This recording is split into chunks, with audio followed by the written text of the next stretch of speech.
Hello bachon, let's see the question. Question says find the second term and nth term of an AP whose sixth term is 12 and eighth term is 22.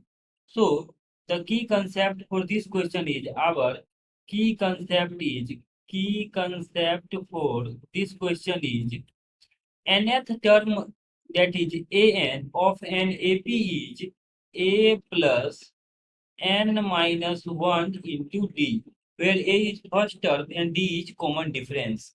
तो किसी भी AP में nth term क्या होता है, a plus N minus one into D, जहाँ पे a first term होता है और d कॉमन डिफरेंस। अब देखिए हमें क्वेश्चन में पूछा जा रहा है कि एपी का सेकेंड टर्म और nth टर्म निकालिए, और गिवन है कि सिक्स्थ टर्म यानी a6 का जो वैल्यू है वो गिवन है 12 and A8, that is eighth term, A8 जो है वो गिवन है 22। अब देखिए A6 कितना आ जाएगा, A plus 6 - 1, that is n - 1 यानी 6 - 1, तो A प्लस 5D, इसका वैल्यू 12 आ जाएगा। और A8 कितना आ जाएगा, A प्लस n - 1 यानी 8 - 1, that is 7D। A plus 7D का वैल्यू आ जाएगा 22। अब इन दोनों को हम सब्ट्रैक्ट कर देते हैं। सब्ट्रैक्ट करेंगे तो माइनस माइनस माइनस, तो यहाँ से इसका वैल्यू आपके पास आ जाएगा। सो दिस विल बिकम, यहाँ से A से A कैंसिल आउट हो जाएगा, तो 5D minus 7D that is minus का 2D। माइनस का 2D इक्वल टू आ जाएगा 12 माइनस 22 यानी -10। तो माइनस से माइनस कैंसिल आउट हो जाएगा, सो डी विल बिकम 10/2। डी का वैल्यू आ जाएगा 10/2 यानी 5। अब डी का वैल्यू, इसको इक्वेशन फर्स्ट मान के इसमें रख देते हैं, तो ये आ जाएगा ए इक्वल्स टू 12 माइनस 5D। इसका वैल्यू कितना आ जाएगा, ए इक्वल टू 12 माइनस 5, और डी हमारे पास गिवन है 5, तो 5 × 5।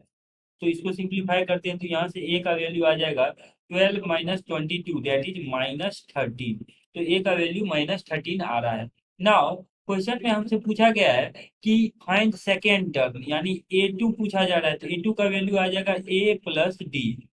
ए प्लस डी बिकॉज A2 आ जाएगा A plus n - 1 into D के अकॉर्डिंग A प्लस 2 - 1 यानी A प्लस डी।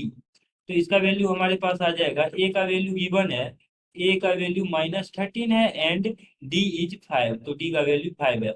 सिंप्लीफाई करेंगे तो यहाँ से A2 का जो वैल्यू है, सो A2 विल बिकम -8। तो A2 का वैल्यू जो है वो -8 आ रहा है। तो क्वेश्चन के एक पार्ट में हमें पूछा जा रहा था second term that is A2, तो वो -8 आ रहा है। अब लास्टली हम क्या करते हैं, ए एन निकाल लेते हैं। So A N will become, A N का वैल्यू आ जाएगा ए प्लस, तो ए का वैल्यू कितना है -13, ए प्लस n - 1 इंटू डी, और डी का वैल्यू 5 है, तो ये आ जाएगा ×5। सिंप्लीफाई करेंगे तो ए एन का वैल्यू आ जाएगा -13, और यहाँ से ये आ जाएगा आपके पास 5n - 5। So A N will become, A N का वैल्यू आ जाएगा 5n - 18 के equal.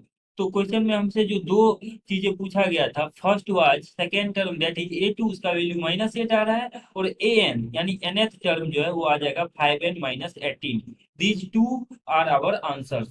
Hope that you understood it well. Best of luck.